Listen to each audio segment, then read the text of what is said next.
The way we identify shame is becoming familiar with the words that we use in our brains that are shame. Okay. Should is a shame word. That's the number one. Okay. So I should go for a run. I should post today on LinkedIn. I shouldn't miss. I should post every day. I should post whatever it is. We have all of these shoulds in our life. Okay. There's people jokingly say like, stop shoulding all over yourself. Need to, have to, got to, and must are shame in disguise. Hey, this is Mitch Whiting, and this is Scroll Sessions.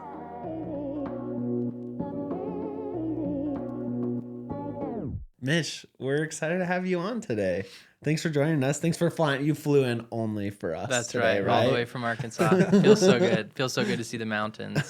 Feels good to be Are there with you any guys. mountains at Arkansas? There are. We're in the Ozark Mountains, but people in Utah would inevitably say those aren't mountains, those are hills, Yeah, which they'd right. be right compared to here. But yeah. Yeah. It's What's like fine. max altitude? I mean, it's like 1,200 feet. So it's really, they're not, I don't know what it is. It's basically there's no sea level mountains compared really. to here. Yeah. But it's very hilly, gorgeous green, trees everywhere. Yeah. Beautiful. And the Ozarks, one of my favorite TV shows is Ozark. Really? With Jason Bateman. Nice. I haven't seen it. Oh my gosh. It's incredible, but it's also, It's a little dark. it's very dark comedy. Yeah. And Jason Bateman's character is the way he is in real life. And you recognize he's just kind of a jerk. But great show. Very different from Arkansas. Yeah. Where I live Yeah. is very light, very happy. Yeah. So you aren't from Arkansas, No. but when did you move there? A few years ago, I joined corporate Walmart, and that's how I discovered the magic of Bentonville. It's where Sam Walton founded Walmart, and we just fell in love with the community. It's just an amazing, amazing place. What is it that you loved about the community? Yeah, the best way I can describe it is from a quote from Clayton Christensen, who said that people would rather feel needed than loved. And I haven't forgotten that quote. And I've never seen that principle be more fully lived out than in Northwest Arkansas, because nobody has family. And there were times like when we moved out there, a month before Thanksgiving, for example, we're in the grocery store and some super nice Southern woman just starts talking to us, right? Yeah. She said, "What are you guys doing for Thanksgiving?" And we're like, "Oh, we don't know yet. You're coming over." And it's that kind of like That kind of hospitality. community, because no one has family and you need each other.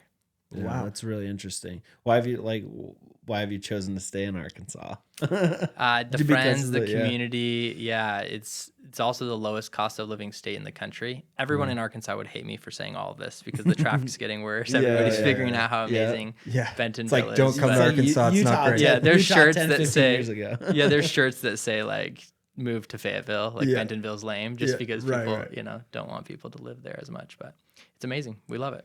So, well, I mean, what took you out to Arkansas? Like, why? I mean, other than Walmart, like, why choose to stay there? Why get into what you're doing now? Yeah. I guess there's two questions there. What took us to Arkansas truly was Walmart, and then we fell in love with the community. I took a job out here in Utah for a year and a half.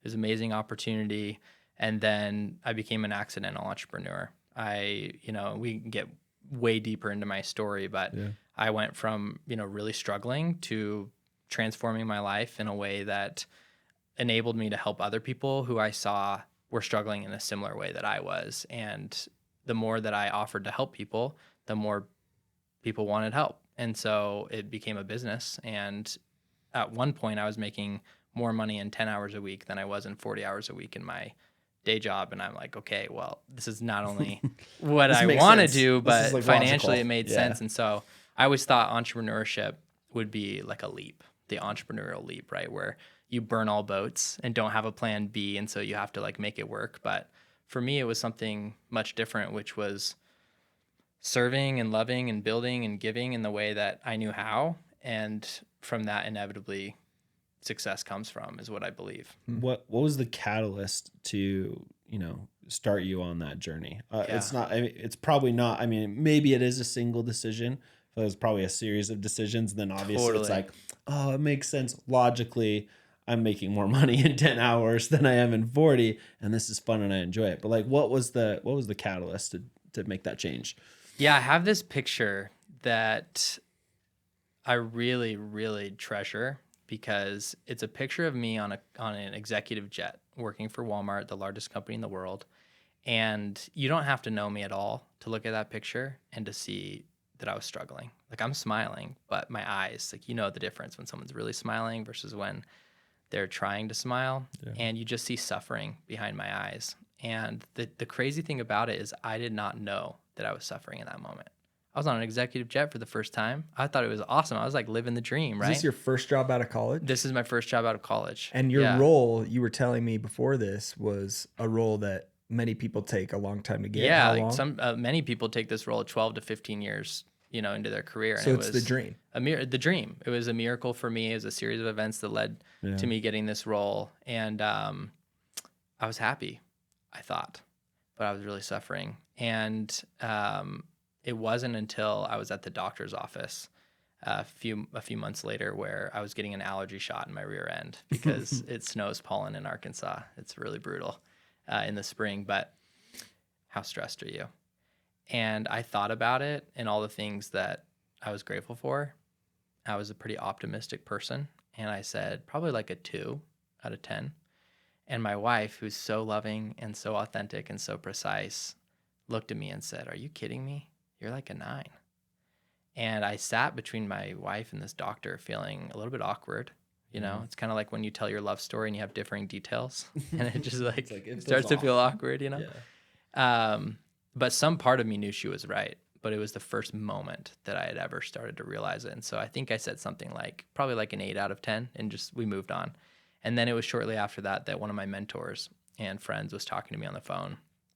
And I was just very open with him about how I was feeling about life and the things I was struggling with. And he said, "Listen, you're Mitch Whiting. You love people like I've never seen before. You're a high achiever. You're this, you're that. But do you realize you view yourself as a wounded bird?" And that pierced my soul. It just hit me so hard. And I knew that I was truly living a 9 out of 10 stress life. And I looked back and I would go to downtown Bentonville Square where you always run into friends and people that you know. And I remember times looking at my wife and saying, "Hey, we should go into that store over there," before she would see our friends when I would see them, because I didn't want to talk to them, the people that I loved the most, because my personality was suppressed and I didn't want people asking about me. And so from there, I just knew I wanted to change.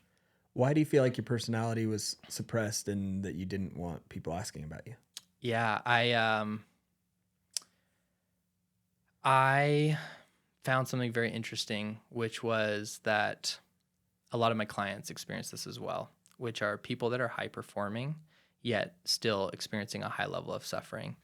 And one of the things that they experience without being conscious of is they feel like they're not as far along as they should be, while simultaneously feeling like a fraud for being as far along as they are. It's this really unique dichotomy where you can feel both at the same time. And I think part of the reason why I was so unaware is because gratitude was getting in my way. That sounds like a very strange concept when we talk about gratitude being one of the most powerful emotions that we can feel. And true gratitude, of course, doesn't get in the way, but the form of gratitude that a lot of us experience does, which is to be grateful for all that we have in a way that doesn't allow us to admit that we want and need more from life. And so when I'm sitting in the doctor's office, I'm thinking about my beautiful wife, my kids, I'm thinking about the job that I have, my relationship with God, like my friends and family that love me, and ignoring the fact that I have like 50 hours a week that I'm spending in stress, anxiety, overwhelm, self-doubt, comparison, judgment, shame, hesitation, procrastination. And so what I found is a higher form of gratitude. I personally believe the highest form of gratitude is abundance. And true abundance is to be able to be grateful for everything you have, and for that to be enough, with arms wide open for all that God still has for you.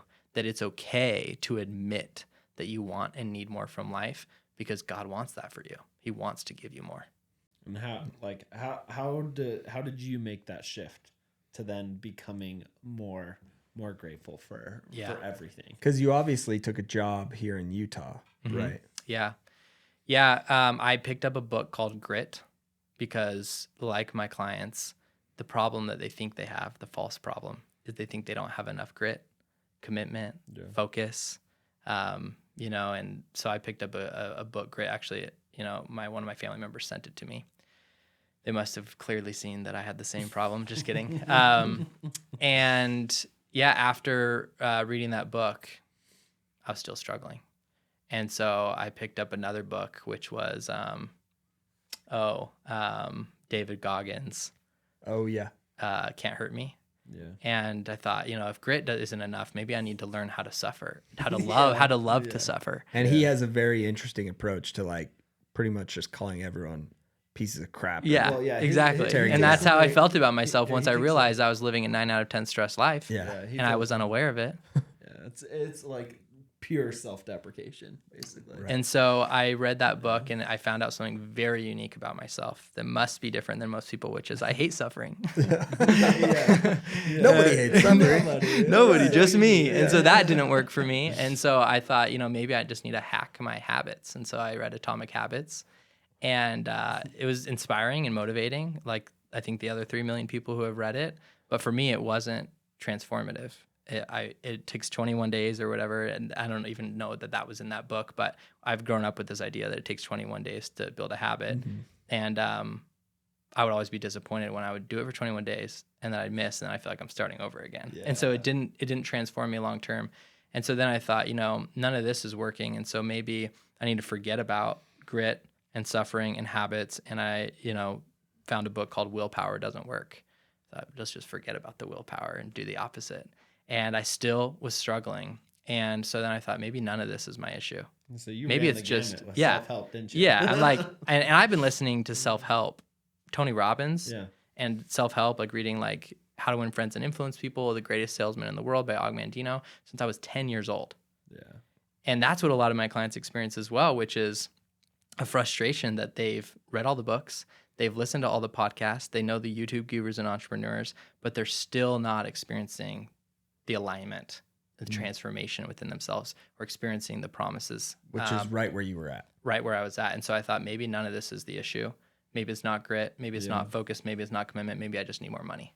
That will solve my problems. Yeah, and it so always like does. Robert Kiyosaki, Rich Dad Poor Dad, and I go into like, maybe I need to sell vending machines and have passive income. Maybe it's ebooks, someone else's ebook that I can rebrand and sell. Maybe it's, we actually started an Etsy shop to try to sell like COVID forms and like all this stuff. And that didn't work either. And what I realized was I was missing what I now call the manual to the greatest technology of the universe, the human brain, and needing to understand not just the psychology and the self-help or psychology and philosophy that we all love from self-help, which I think is perfectly named self-help because it's so helpful. When you're listening to the podcast or you are, reading the book, you're motivated, you're inspired, and it's helpful. But I ultimately found it was temporary compared to what I now call self-transformation, which is to understand the neuroscience of how to rewire your brain so that you can move from reframing your thoughts to rewiring your brain.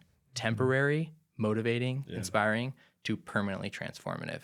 And that's when my life began to change. I learned the ability to change my core beliefs, to rewire my brain in a way that got me my 50 hours a week back of living in what I call a primal state, the stress, anxiety, overwhelm, self-doubt, hesitation, procrastination, judgment, shame, comparison.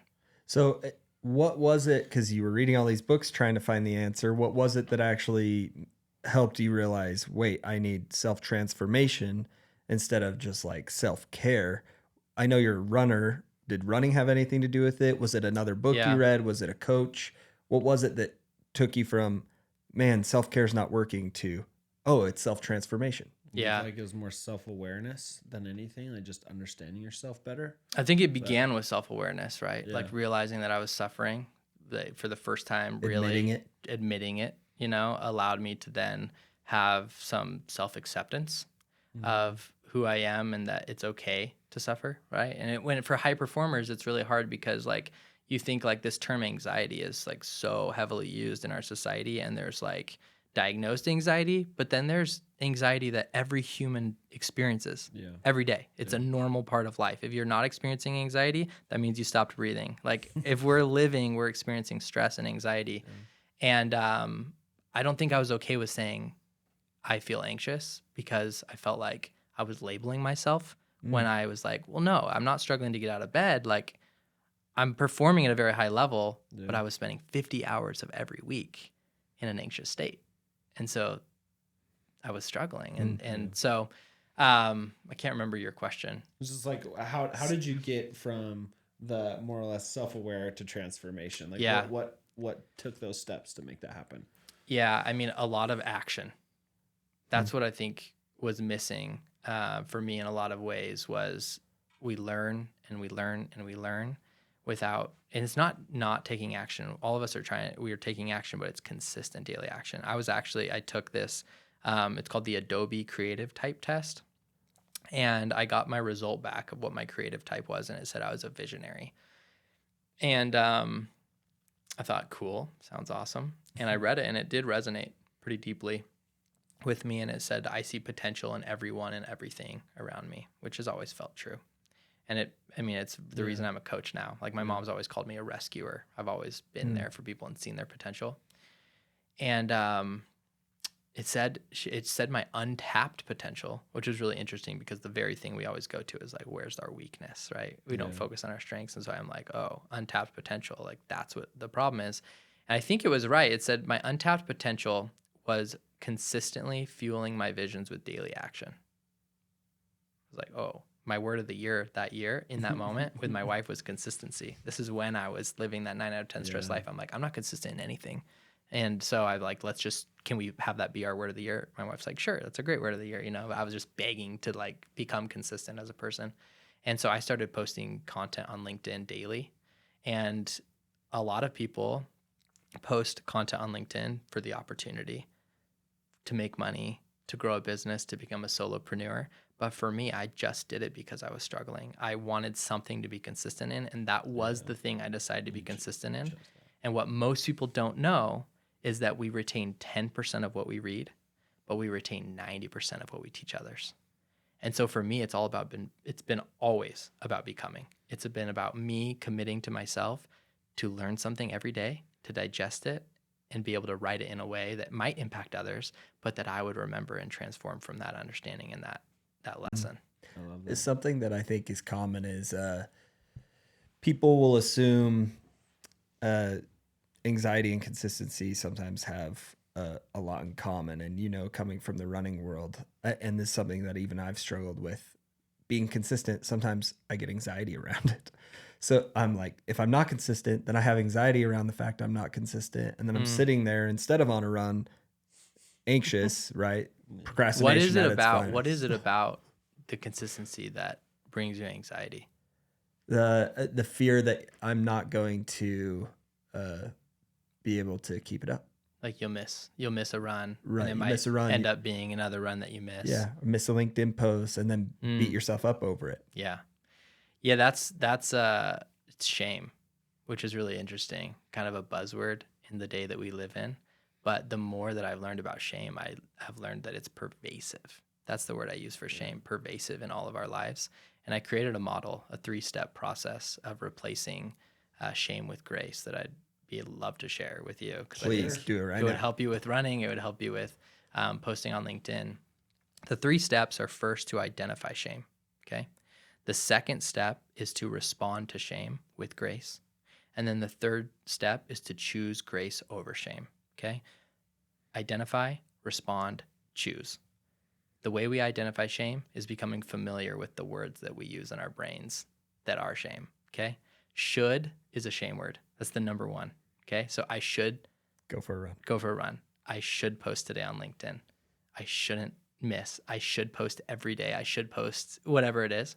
We have all of these shoulds in our life. Okay. There's people jokingly say like, stop shoulding all over yourself. And it's a good term because it's, unless you say I shouldn't should all over myself, then you're shaming yourself about shame, which we also like how do. much wood would a woodchuck Yeah, chuck? that's right.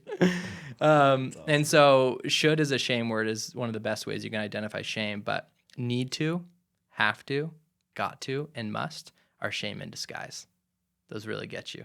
I need to do this. I'm getting anxiety just thinking about that because I use those words every day to myself. Every day. Pervasive. That's the word. Every day with yourself. Every day with yourself. Every day with myself, we're using shame. And so once we identify it, I just call it out. I just say, oh, that was shame. The second step is now to respond to shame with grace. And the way we do that is just with one sentence that we say to ourselves, which is, I don't have to. Just release ourselves. I don't have to. And it gets really interesting when you think of all the things you don't have to do. I'm a father and a husband, and I love being a father and husband. But I also, through the lens of grace, realize I don't have to be a father and a husband if I don't want to. Mm. There's a lot of people not being a father anymore that aren't there for their kids. There's a lot of husbands that are no longer married, that are no longer there for their wives.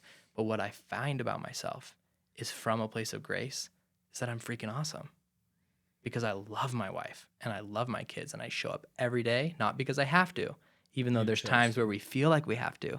But when we realize that we don't have to, we get to choose grace, which takes us to the third step, which is to choose grace over shame. And there's 2 ways that we can choose grace over shame. One of them gets really interesting, which is to say, and I don't want to. Because shame makes us feel like, okay, I don't have to, but then we go right back to, but I have to, right? And we show up as a dad or as a husband or whatever, as a runner, or as a LinkedIn poster.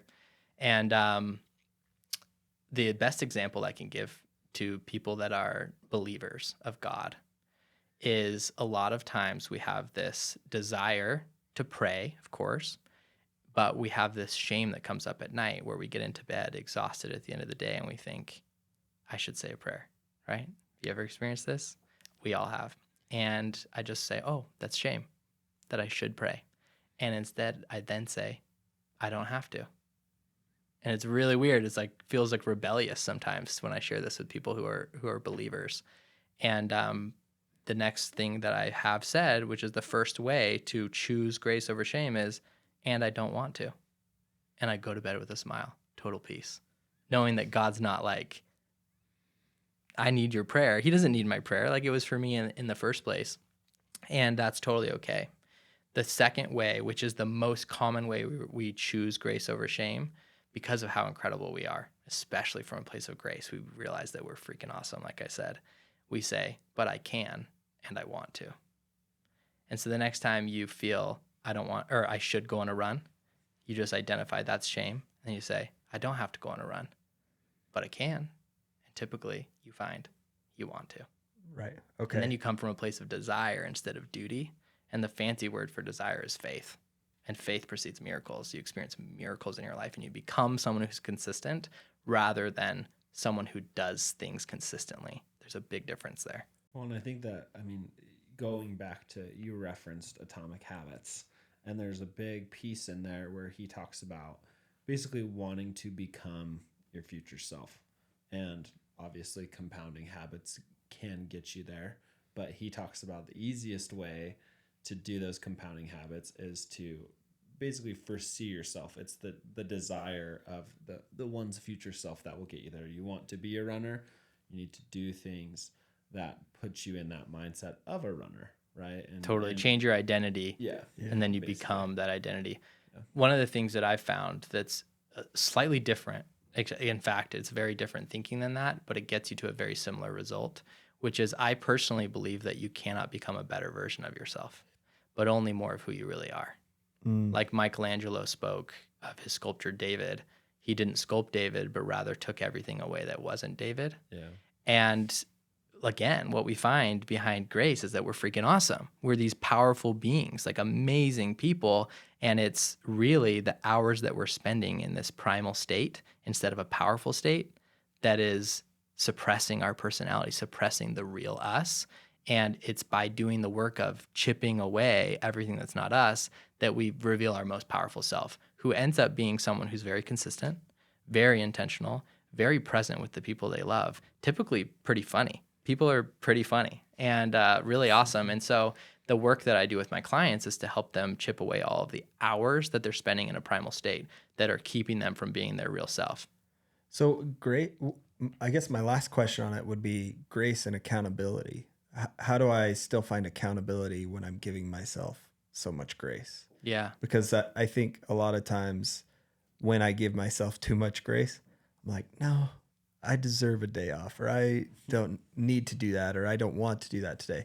Then I start to chip away at my accountability and I don't hold myself as accountable. So what would be your response to that? Like, how do I still find accountability in that process? I can clearly see why that's a fear. I think once you experience grace, it'll change you. and you'll see that you're actually more consistent and powerful than you realize, and that it's impossible to create powerfully from a primal state. But from a powerful state, you can do nothing but create powerfully. Grace is a powerful state. It's a very powerful state. Shame, not so much. It's a primal state. And so our shame is actually keeping us from operating at our highest level. And from grace, again, you reveal your real self. Living in a powerful state is to be in alignment with who you really are, which is a person who's consistent and intentional and funny and present. And you'll just find that you actually love to run.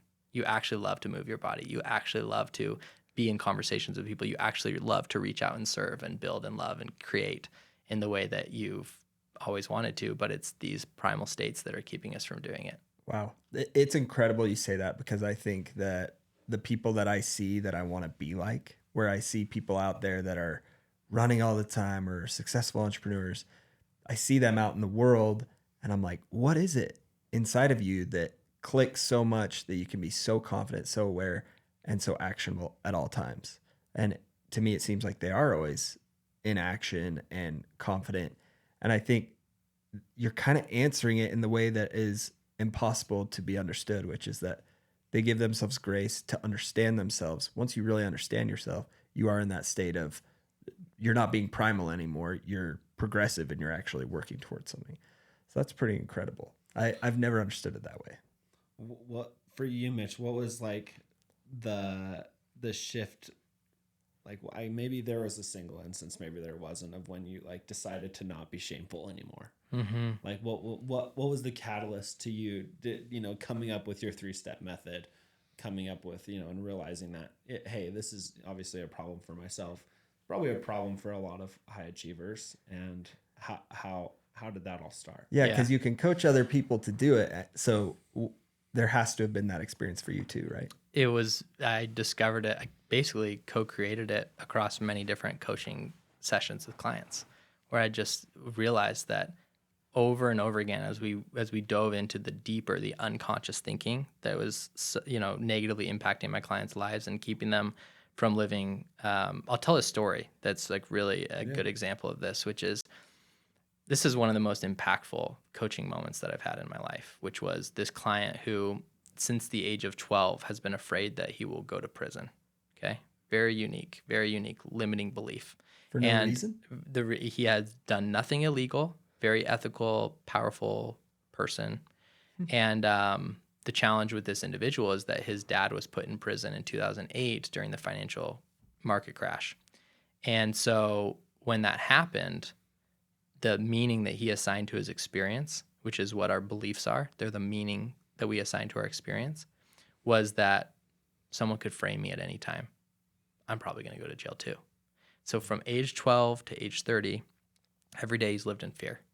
Every day he's lived in fear. And when you have this thought of, I'm going to go to jail, and you really look at it, it's easy to have shame of like, what's wrong with me? Yeah. I'm not going to go to jail, obviously, right? Like, am I stupid? Like that, our brains go there, right? And we like start beating ourselves up. Yeah. We're like, I haven't done anything wrong. Of course I'm not going to go to prison. But there's a difference between knowing something is true and believing it's true.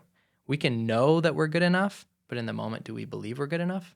No. We can know things are going to work out, but in the moment, do you and I believe that it's going to work out? No. And so not always does, our belief align with our logic, and that's the experience for all of us, but in his case with going to prison. And so the judgment side of our brain, the shame side of our brain looks at our thinking like, I'm going to go to prison, but I've done nothing wrong, as really stupid. Like our brains, like we start beating ourselves up and saying like, why would I think that? Why would I think that? That doesn't make sense at all. But what I invite my clients to observe their minds with is fascination, curiosity, and grace instead of the judgment and shame, because judgment and shame prevents us from ever seeing our unconscious thinking clearly. And so from a place of fascination, curiosity, and grace, I asked him question after question after question to really understand like what's everything that he's experiencing around his thinking. And ultimately, one of the things that I shared with him, and this was in a group of 10 other individuals that I was coaching at the time in one of my group coaching programs.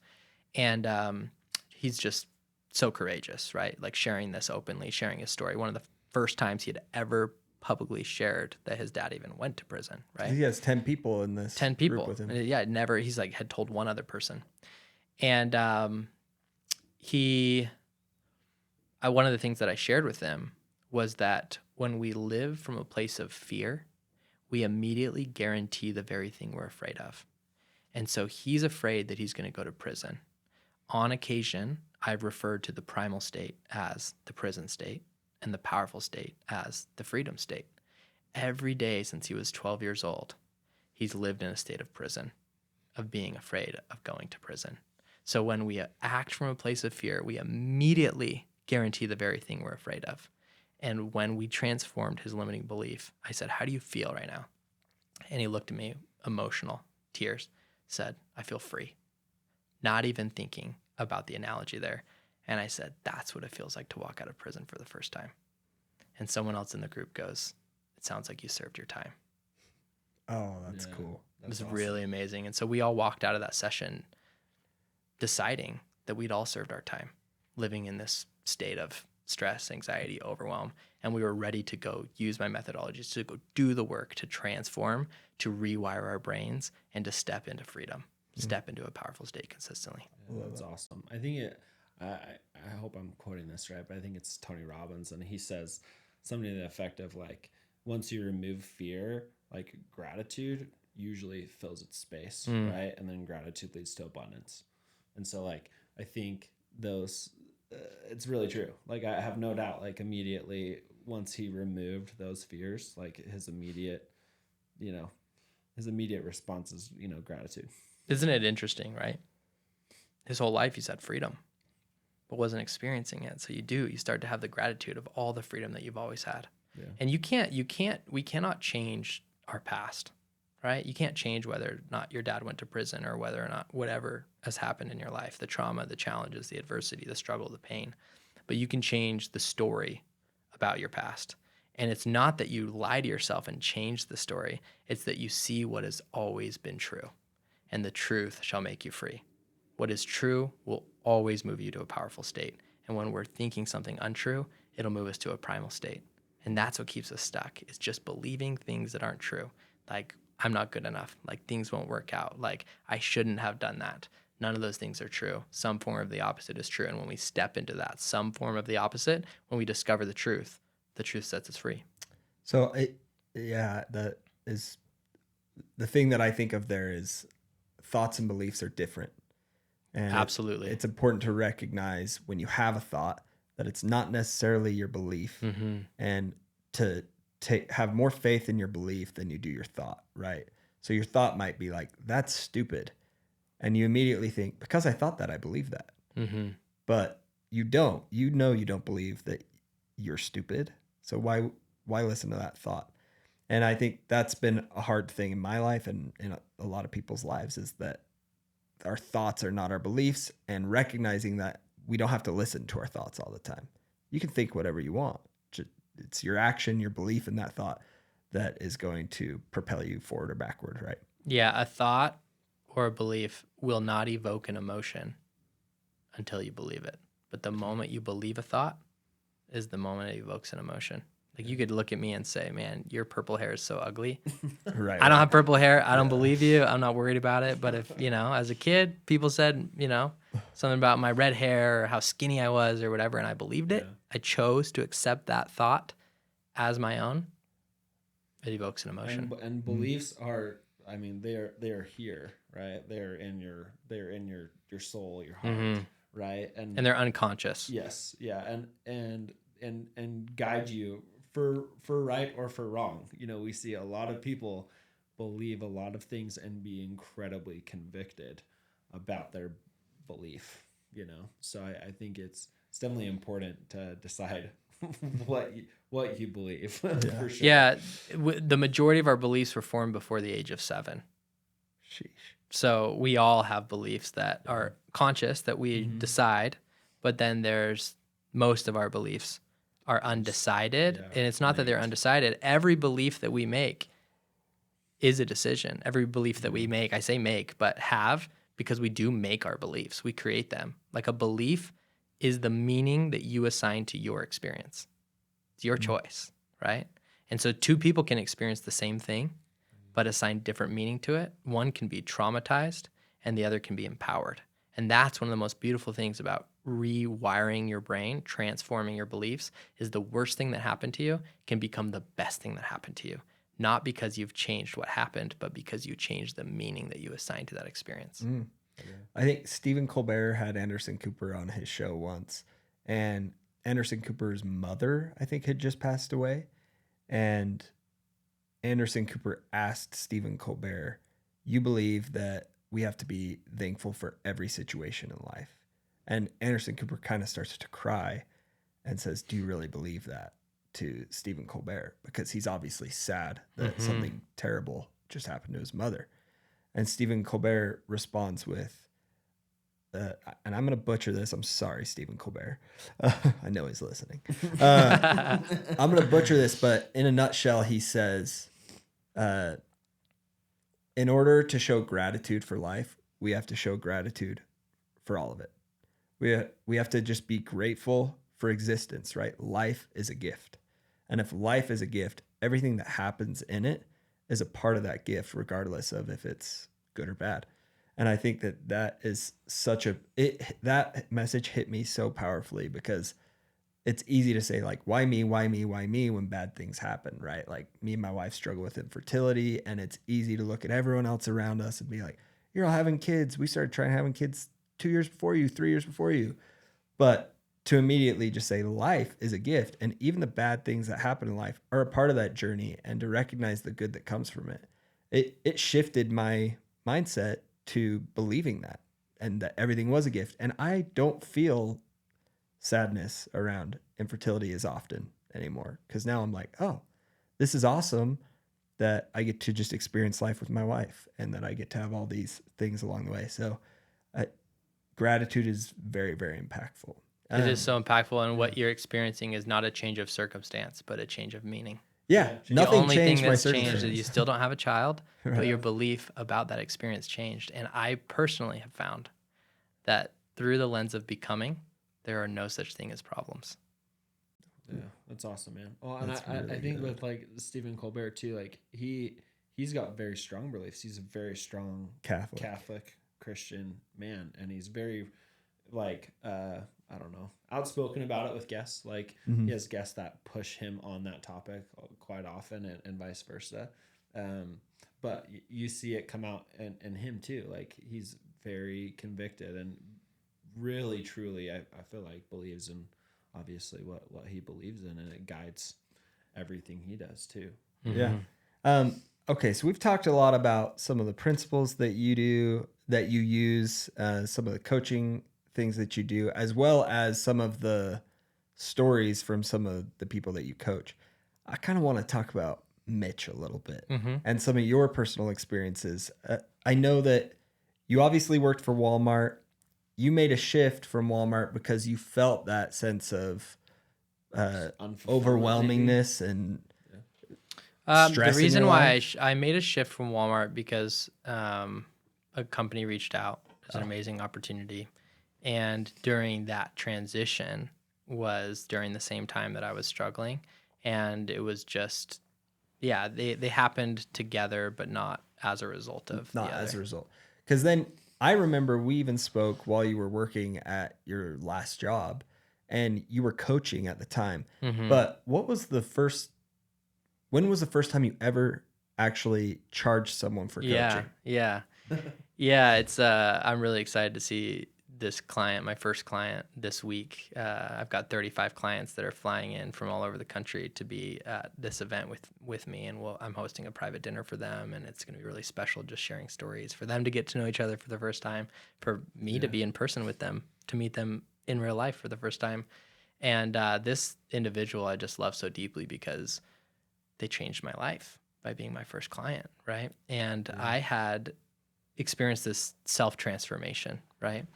And was living more consistently in a powerful state, and seeing my old self and my new self, which is really not old and new, but just more or less of who I really am, right? Because we can't become a better version of ourselves, only more of who we really are. And so I became more of who I really was. And I could see with more clarity other people who were suffering and struggling because I had admitted that I wanted and needed more from life. And I could see when other people weren't, when they were struggling but ignoring it because of this gratitude that they were hanging on to rather than this clarity and abundance. And so one particular individual, my first client, posted on LinkedIn, super vulnerable post, not like the vulnerable that's like designed to get likes, but the vulnerable of saying, I'm struggling. Does anybody have any advice for me? I'm like, wow, that takes courage, right? To really just open up and ask for help. And I just sent them a DM and I said 4 words: I can help you. That was it. And I look back at that, and these 4 words are what I now call the 4 words to making money in business.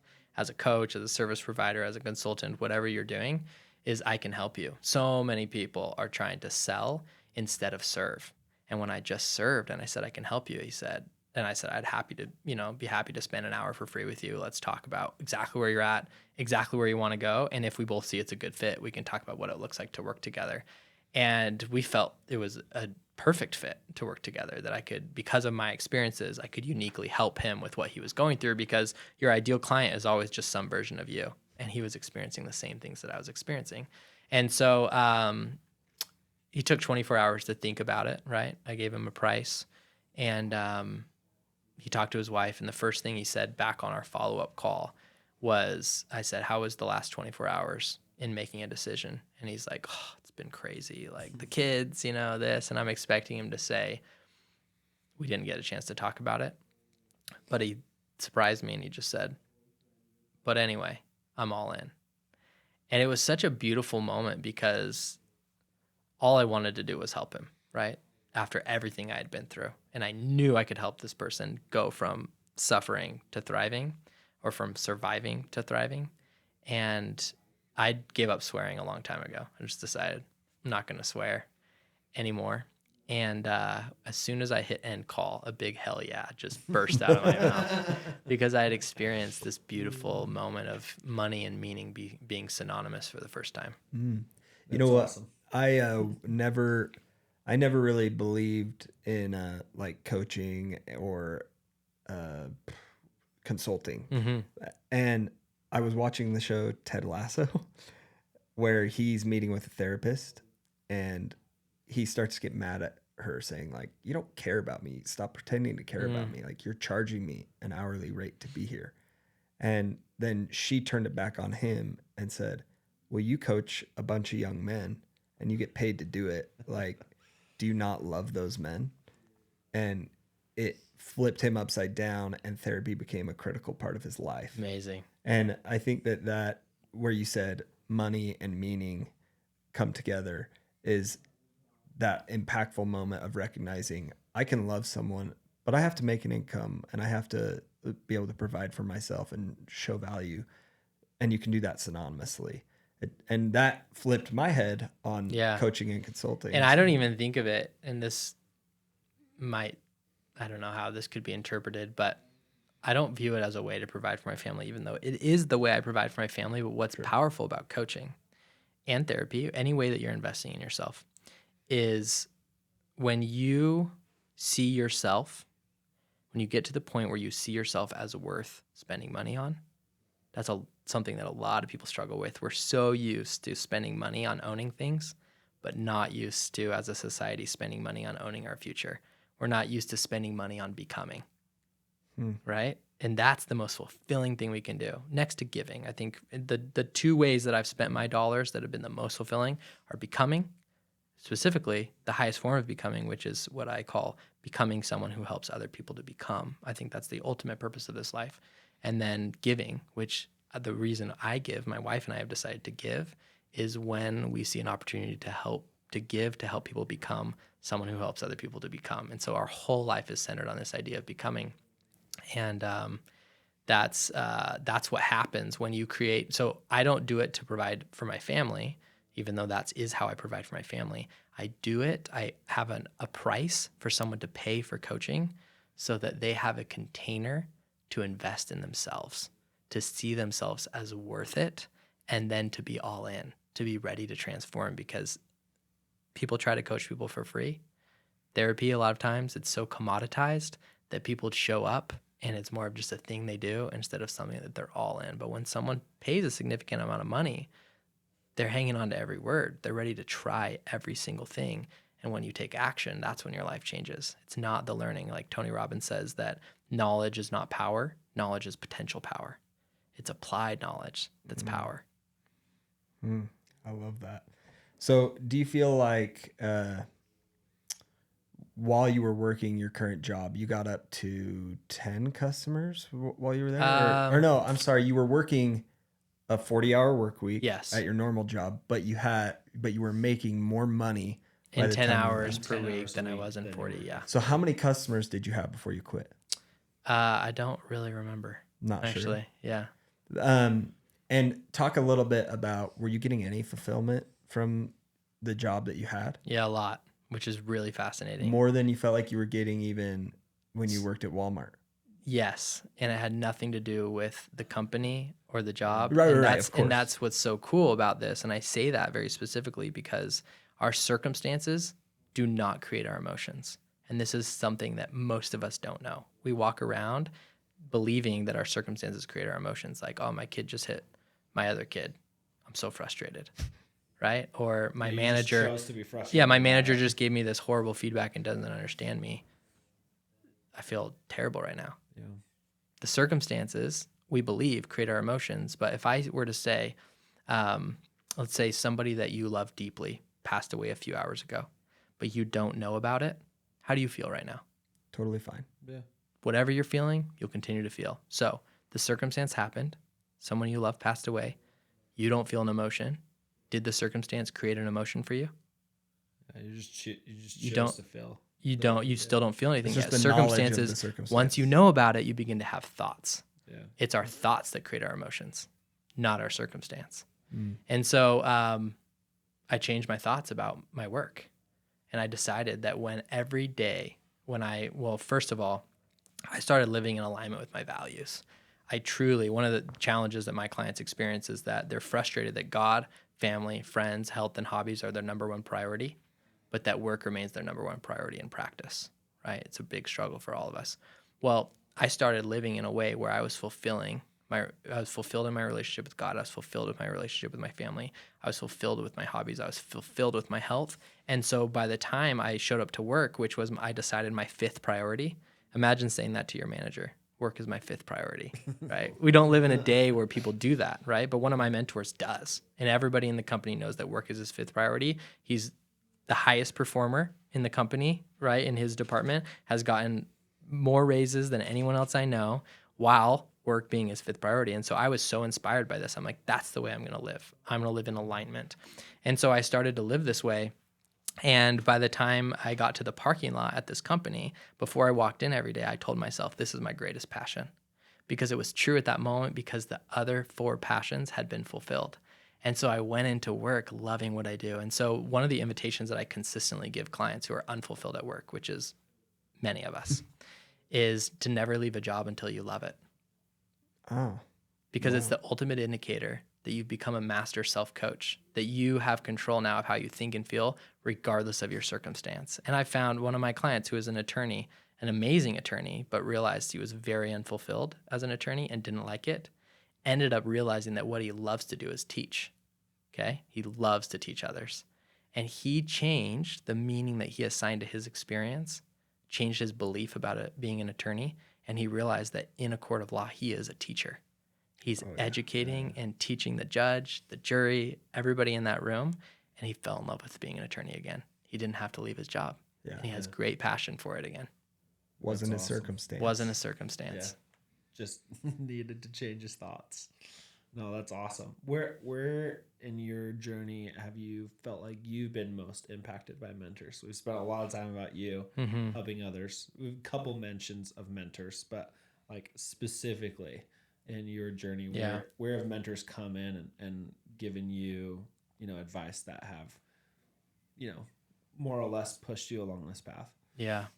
I think he's my financial coach. His name's Chris Claflin, who outside of my wife and my parents has had the greatest impact on who I am out of anyone in my entire life.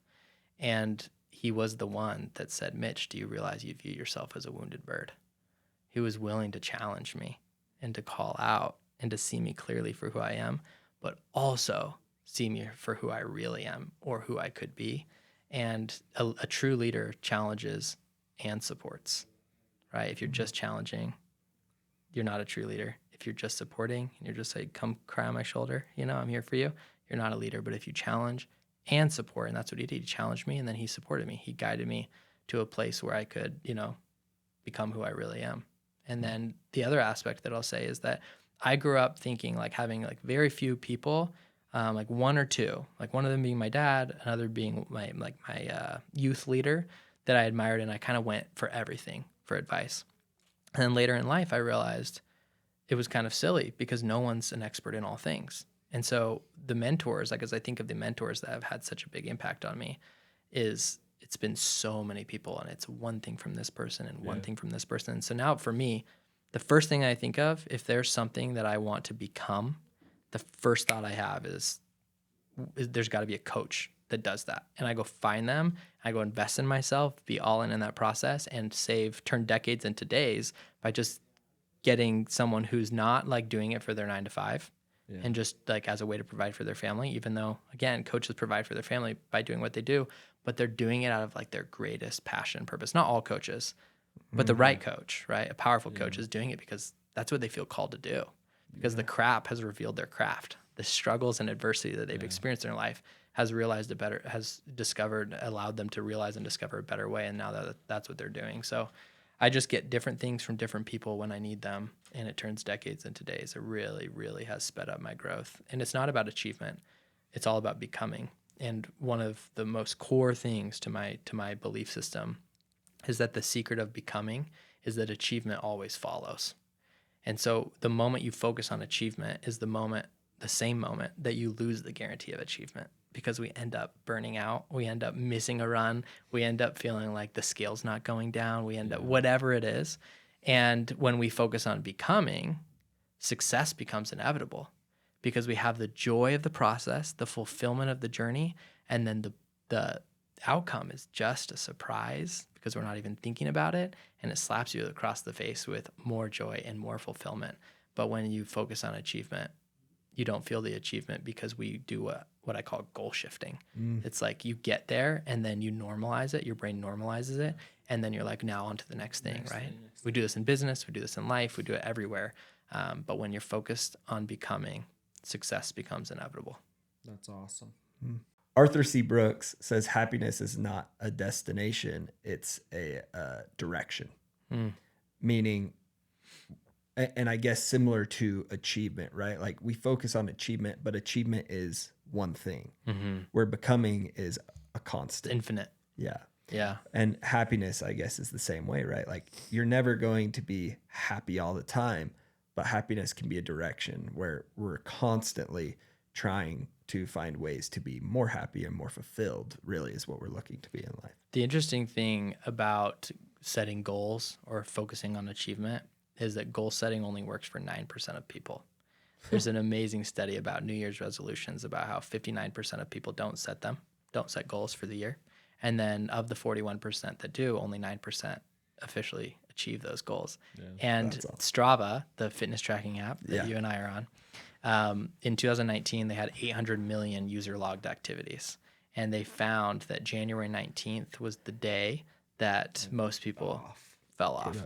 And they deemed that day, January 19th, as Quitter's Day as a company, right? Because it's so much of a real thing. Yeah. And they have the data to back it up now. And going back to this conversation of shame, like I challenge you to find anybody that doesn't feel like they should, the shame word, should have goals.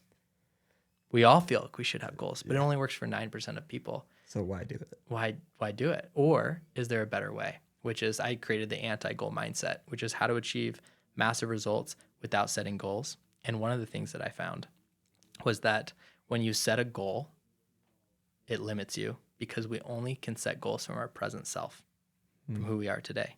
And if you could become who you really are consistently live in a powerful state, take daily consistent action over time, 3 months down the road, even 30 days, but 3 months, 6 months, 1 year from now, any goal that you would set from your present self today would look silly to your future self, to who you really are. Totally. Well, it's funny because we've even talked about this, and I wrote a LinkedIn post about this yesterday. Like, I had no idea what scroll was going to be. You can't. No clue. I had a little bit of foresight into the fact that I knew I was going to keep trying, but I didn't even know I was going to give it 4 years. Let alone like build it to multi-millions of dollars. Like at the time, I think my mind could only fathom doing $10,000, you know? So to set a goal year one to do the millions we've done now wouldn't have made sense. And I guess, yeah, how as a company, it's important to forecast and set goals. Like how do you have an anti-goal setting mind as a company? There's a phrase that I saw on LinkedIn, like a post, and they said, write your goals in pen and your plans in pencil. Okay. Ooh. It's cool and we all love it and it goes viral every time someone posts that idea, but it only works for 9% of people, remember? Even though we're like, that's good. That okay. But we're going to flip that. And that's what I do in my life, which is I write my goals and my plans in pen and my goals in pencil. Okay. I write my plans in pen and my goals in pencil. And the difference is that it's not that you can't have goals. If it works for you, you're one of the 9%, keep doing it. It's great. But if it doesn't, then you can create something that I feel is more deep and more fulfilling, which is creating vision for yourself, for imagining and seeing your future as the way you want it to be. I have an exercise that I do myself, that I give my clients, which is called Your Perfect Day, or I call it In 5 Years. And you just write down, there's like tons of questions and it's everything you want, you imagine your life feeling and looking like. And one of the things that I wrote down, is just feels so silly, but that I wear Lululemon pants every day. Here I am wearing Lululemon pants. And what I've consistently found is that where there's no vision, the people perish. So in a business, you do need vision, but when it's your focus, you lose the guarantee of that vision coming into reality. And if you do achieve that vision and that purpose, it will be limited because you had created it from your future self, from your present self. And so by detaching from the outcomes, by writing your goals in pen and your plans in pencil, by showing up consistently, the thing I love about pen is that pen fades if you don't maintain it, right? So you can set the goals as a company. You can not have them be the main focus, but rather focus on becoming, helping your people love the process, love the work they're doing, love who they are, become more of who they really are, instead of trying to fit people into the box that you think they should be as a manager, and create another version of you, which is what a lot of people do. Like really lean into strengths of your individual, of your employees, which is not, strengths are not always something that you're good at, which the corporate world wants to squeeze everything out of everyone of what they're good at, and they bucket them and pigeonhole and corner them into like their strengths, and that's what they do. And like they become very unfulfilled because they're doing the thing that they are good at, but it isn't actually a strength, because a strength is not what you're good at. A strength is what makes you feel alive. And when you focus on becoming and do what makes you feel alive, you actually have the greatest capacity to become way better at that than what your typical classified strengths are, because you're living from a place of power, and from a powerful state, you can do nothing but create powerfully. So Mitch, there's a lot of, obviously you're a great coach. You have a lot of great insights, but something Dan and I have talked about in the past too is like, there's all these people who sell courses. There's all these people who are that a lot of people just consider like scam artists that sell courses or coaching because they really don't have anything of value, or they're just ripping off the next guy. How can people be aware of how to pick a good coach versus someone who might just be selling a course that they've duplicated, or a program they've duplicated, or something like that? Yeah. And like, what makes a good coach? Someone just on LinkedIn they commented, I shared a post and they were like saying like, wow, this is an amazing pitch for coaching. Like, I wasn't pitching coaching. And so I told him, I said, if you think this is a pitch, maybe you want to be sold, because that's the perspective you're coming, to this. Yeah. And I thought that was really interesting. And he messaged me and I said, yeah, I actually love to be sold when it's the right thing, but I've been skeptical of coaching in the past. And he asked the same question of like, how do you find the right coach? I don't have the best answer for this because the coaches that I've worked with have felt so God sent. Like one of them came through a Facebook ad. Okay. Awesome. Another one like was someone that I met at church. Amazing. Another one was someone that was referred to me from someone else that I admired and was doing what I wanted to do, and they pointed me in that direction. So I can't like say like, yeah, go, they're all different channels. I can't like tell people how to find. Yeah. But what I can invite people to do is to be very open to investing in themselves and be very open to looking for help, for asking for help. Because most of us aren't asking for help. Like it's very, very rare for anybody to ever even get on a consultation with a coach. Few people statistically do that in their lifetime, let alone like move forward and invest in themselves. So this guy who wants to be sold, whether he really does or not, I think he really does because I personally love to be sold. When what the seller, what the creator, the coach, the person is saying deeply resonates with my soul. And so I'm just looking for messaging of people talking about, what they've been through and what they've experienced and what their solutions are and how they help people. And when it's exactly what I've experienced, I'm not as skeptical, right? So alignment. Yeah, just alignment. When it's just like, yeah, you're speaking exactly into the heart of that I have, the thoughts that I have, and you have what I want. And if it ends up being a duplicate of someone else or some scam, like you're gonna feel that very quickly. I personally have not experienced it, and I think part of whether or not something is feels like a scam to you is if you go into it believing it. Yeah, I was right? gonna Like say you get what you put into something. Yeah, 100%. circumstance Yeah. versus And even if belief. you are like scammed more or less, I can't remember. I saw there was this woman and she had posted about like spending an insane amount of money basically on personal growth, right? And she felt like even on some of the people that she'd spent a lot of money on, she wasn't fulfilled in. And then on some people she'd spent a little bit of money with and felt a lot of fulfillment. Mm-hmm. And she had realized, now that she's a coach, she'd realized she's like, it really, like, I actually learned more now looking back from even the time that I had spent more money and hadn't been fulfilled, because now I know what not to do or what to do, right? And she just obviously mindset shift on like investment in herself. And I think that that's huge. Like alignment is totally huge. And I think you need to find people that are probably either, again, it's this wanting to become the person that you want to become, right? You want to find people who are probably already at or have same amount of experience as you so that you can learn from them. That are just a few steps ahead. Yeah. That's what you want. It doesn't Yeah. have to be the ultimate coach. Like it doesn't have to be the perfect person, but if they're a few steps ahead of you and they can give you one distinction that changes your life, it's worth it. And that's for me, like all of my clients get the full value of their coaching within our first session. I'm convinced of that. I've heard that from many of my clients over and over and over again.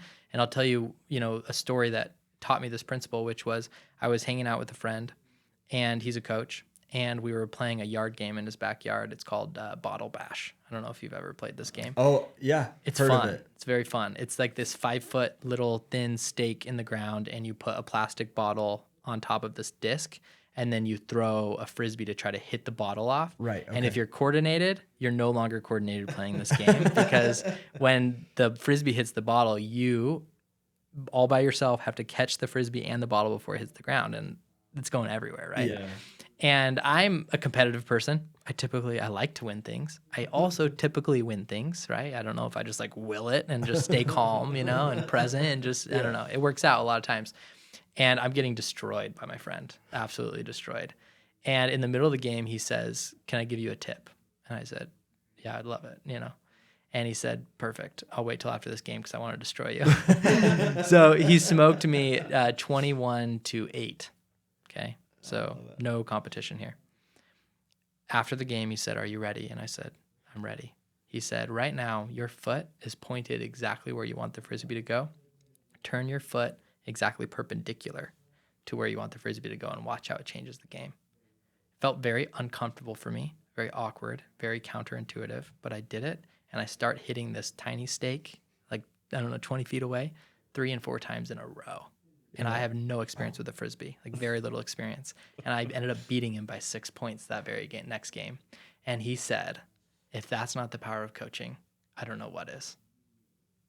That's beautiful. Yeah, that's awesome. It's the small distinctions that can permanently change your life that make coaching worth it. So you don't have to like find this coach that has it all. But if you come from a place of desire, of willingness, of openness, ready to ask for help, ready to learn, ready to apply, to do the things that you learn, then you may never be the same. I can never throw a Frisbee with my toe pointed forward again. I will always have my foot perpendicular. And there's just certain things like that we learn when we understand our conscious thinking in a way that applies. And sometimes a course doesn't do that for you. Yeah. That's the beautiful thing that I've loved about one-on-one coaching or group coaching, spending time with real people, not just on a screen, is that it's very high touch, very personal, very custom, and gets to the core of your challenges, your unconscious beliefs, and allows you to rewire your brain instead of just learning something cool that might reframe your thought. So what's the next thing for you, Mitch? Like what's Mitch's vision?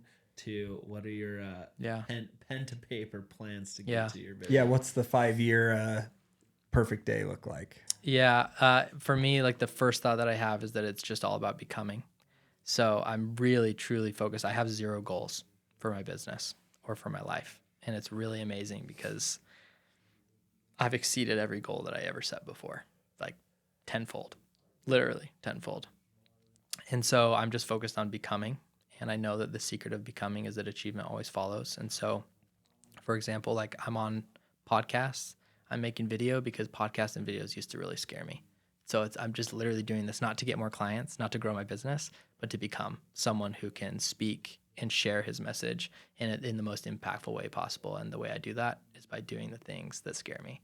And so, but this week is a big week in terms of what's next for me. I've just flown in from Arkansas last night here on this podcast. I'll be on another podcast in studio this week. I have VIP access to Tony Robbins, Gary Vaynerchuk, Jim Quick, who else? Jesse Itzler, Dean Graziosi, amazing leaders. Jesse Itzler's like my favorite person of all time, by the way. It's going to be so fun. Oh my gosh. So fun. Tell him. For the 2-day event, Silicon Slope Summit, the Wednesday night after the first day of the event, I'm hosting 35 of my clients for a private dinner. The next night, I'm hosting with 10 creator friends from LinkedIn an event where we have 300 RSVPs of people that we know and love, and some of them we don't know but we love and we can't wait to meet. And then get to see my dad this week, get to see my grandma and my grandpa, hopefully some other family that I'm in town to see, and then just raising my kids, just loving my wife. Like that's really the thing I'm most excited about is I'm just protecting my values and living from my values rather than towards them, and just trying to act like a puppy on the ground with my daughter as much as possible and wrestle my boy. And I know we talked about LinkedIn is really the only platform you're on as a social media.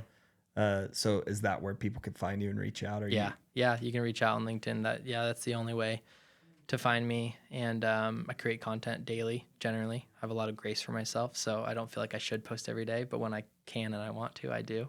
Even on weekends? Yep, I don't post on weekends. No weekends? No, very rarely. Just very, Monday very through rarely. Friday. Yeah, Monday through Friday. Awesome. Well, we could have an entire episode too talking about the way you structure your work now, because I know that you obviously went from the 40 to 50-hour work week to a big change in your work week now. And I'd love to even maybe do like an episode 2 on that sometime, because I'm sure we could talk for hours on that. Oh, yeah. But this has been crazy insightful for us. I feel Thank like you, Mitch. we just scored It's been the so good. best free coaching session of all I time. love it. No, you're so nice. Really, I'm super glad we can make it work, especially this week while you're Thanks for busy. the invite. It's so fun. Yeah, Oh my you bet, gosh. man. Anytime. This is great. We're excited to continue our friendship. So again, we really appreciate the time, Mitch. Maybe leave on your single piece of advice for someone wanting to make a change in their life. Yeah. The thing that comes to mind is something that I don't actually often share, but there's a lot of amazing resources out there, an infinite amount of resources. But there's only one thing that is the source of all change, and it's God. If you don't believe in God, try it. If you do believe in God, believe in him a little bit more, and you'll be guided to the resources that you need for yourself. It might be a coach, it might be something else, but that's the true resource. Love it. Thank you, Awesome. Mitch. Appreciate it. Well, this has been awesome. Mitch, thank you for coming on. We're definitely going to have to do a round 2 sometime. Would love it. And if you haven't heard of Mitch Whiting, look him up on LinkedIn. And please, I know Mitch is always willing to communicate with people. I know that you also do free consultations for people. That's right. Yeah, I could tell you who I support, right? Yeah. Because it's not for everybody. Yeah, and please do. Most people that I have consultations with, I end up not giving them an offer to work with me, only if they're truly my ideal client. And my ideal client is family-centered leaders and entrepreneurs who are ready to admit that they want and need more from life, like we've talked about today, and who want to become the man or woman that they're meant to be for 2 reasons. Not for more money, not for more fame, not for more recognition, but to be happy with themselves and deeply present with their family. And that's what I call deep success. So we're not chasing success together, which my clients already have. They have plenty of it, right? Even if sometimes they feel like unworthy of it. But deep success, which is the ability to sit in the peace of the silence of your own soul without any need for distraction or escape, to be happy with yourself and deeply present with your family. And so if that's interesting to you and you want further support, I offer a free consultation, 1 hour, one-on-one with me to just get clear on exactly where you are, exactly where you want to be, and how we can bridge that gap, how we can create the life that you're looking to create. And if we both feel like it's a good fit, we can talk about what it looks like to work together. Awesome. Well, Mitch, this has been awesome. Thank you so much. And good luck with all the events this week. It's going to be Yeah. fun. I'm excited for you. It's going to be so fun. It's going to be awesome, man. Yeah. So That's a wrap. That's a wrap. Scroll Sessions. Thank you, everybody.